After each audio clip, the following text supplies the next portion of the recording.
दोस्तों, क्या हाल है आपके? ठीक ठाक। आज मैं आपको बताऊंगा ये न्यू जॉब्स आई हैं। एक तो है नादरा में, NADRA jobs, government jobs NADRA. ये एक दिन पहले जो है अपलोड हुई है।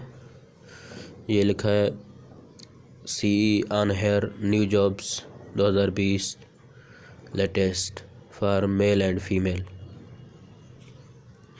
ठीक है, इसकी लास्ट डेट 24 मार्च है। ये इसकी एज होनी चाहिए लेडीज़ और मेल और फीमेल की जो है ना 18 से 28 साल होनी चाहिए। टोटल 4 पोजीशन है। रीजन सिंध है। सैलरी 25 से 45 हज़ार तक मिलेगी।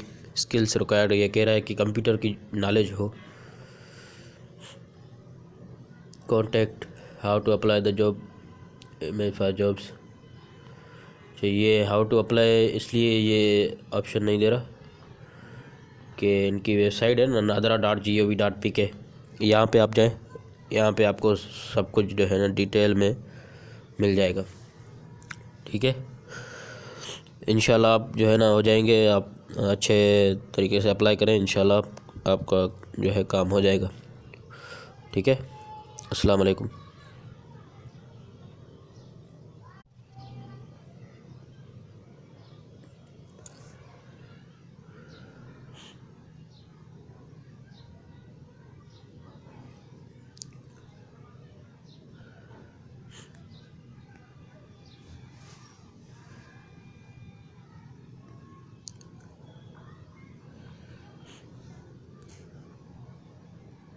ये जा रहा हूँ मैं।